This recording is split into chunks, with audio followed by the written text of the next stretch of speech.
Okay, if you own a home in Dallas County or the broader DFW, you already know property tax season has become downright painful. Appraisal notices keep showing up higher and higher every year, even when home prices are cooling off. So today, we're asking the question a lot of North Texans are asking right now. Are Dallas property taxes out of control? I just want to say yes.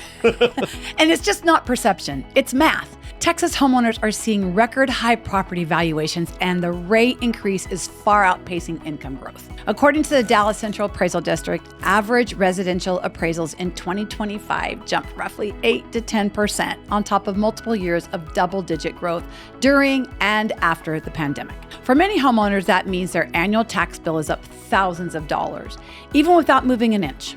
Yes, and so here's what makes Texas unique. The state doesn't have an income tax, which sounds great, but that means local governments depend heavily on property taxes to fund schools, police, infrastructure, and municipal services. So when property values rise, that's effectively how the state balances its budget. The problem? Well, homeowners feel like they're being punished for appreciating markets that they can't control. That's exactly right.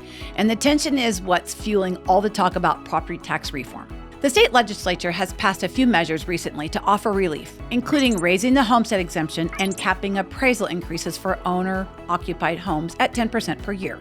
But here's the catch. Those caps don't apply to investor-owned or rental properties, which make up a growing share of the market. So landlords are absorbing much steeper increases, and many are passing those costs directly onto those renters.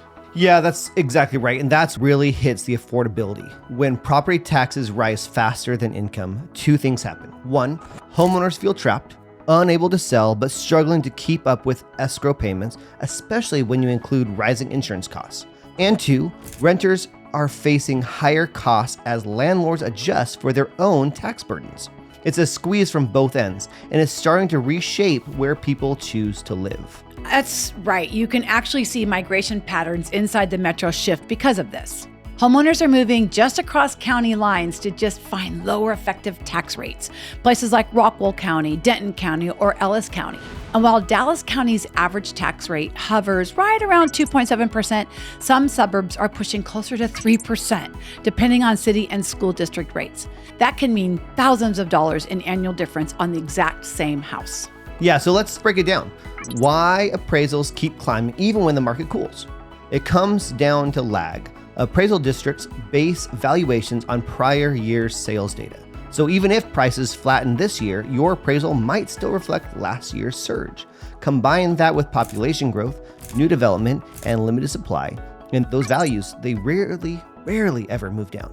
And let's be honest, the system isn't exactly transparent. Yeah. Most homeowners don't realize that each local taxing entity, city, county, school district, etc., they set their own rates. So even if your appraisal goes up 10%, your tax bill can still increase by much more depending on how those entities adjust their rates. That's why every spring, Dallas homeowners are rushing to protest their appraisals, because that's often the only way to control the outcome.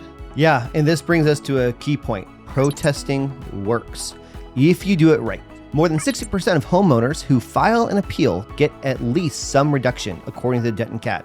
So it doesn't fix the system, but it can make a real difference short term. Long term, though, the pressure is building. Tax reform is going to be a defining political issue in Texas for years because it directly affects affordability and home ownership rates.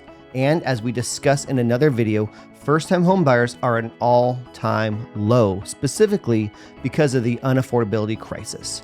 Property taxes in Texas certainly aren't helping with that at all. And affordability is where real estate meets policy. As taxes rise, buyer demand shifts down. Market, smaller homes, further out locations, or even renting instead of buying. Investors rethink margins. Builders slowing down entry-level projects because holding costs go up. All of it compounds into a market that feels more expensive, even when prices haven't actually risen. Yep, that's exactly right. And it changes the psychology of home ownership. Homeowners used to see appreciation as a good thing. Now, many see it as a tax problem. That mindset is dangerous for the long-term health of the market, because when people lose faith in affordability, mobility slows down, and so does the overall market fluidity. So what can a homeowner actually do right now? Each of these is extremely important. Number one, please file your homestead exemption. It's free and it caps annual increases. If you haven't done it, don't know how, just talk to us. It can work retroactively for up to 2 years. It's free and it's online. Protest your appraisal. Number 2, use comparable sales and photos. Plenty of services can help, and so can we. Having an agent run comps is the best way to do it. And the best news, we will do this for you for free, even if you've never bought or sold a home with us before. Number 3, okay, vote in local elections. Tax rates are set locally, not at the state level. 4, plan ahead when buying. Don't just budget for principal and interest. Factor in potential appraisal increases. That is extremely good. Take note of that. And for investors, remember that property taxes are one of your biggest operating expenses. If you are buying in Dallas County, model higher property tax growth than you think is reasonable, because the last 5 years have proven that those increases are consistent. It's better to be conservative and pleasantly surprised than to get squeezed later. So the bottom line is this: Dallas's property taxes aren't technically broken. They're just a byproduct of a system that relies too heavily on rising values to pay for growth. Until the state finds a new balance, homeowners will keep feeling that pain, and smart investors will adapt by planning ahead. Hey, if you found this helpful, make sure to like, subscribe, and hit that bell icon. We'll keep tracking Dallas property tax reform efforts and what they mean for local real estate. And if you ever need help contesting those property taxes on your home, our team can help you with the whole process free of charge. It is our way of showing that we always put the customer first. This is GoalLine Real Estate, where we connect Dallas news to your next move.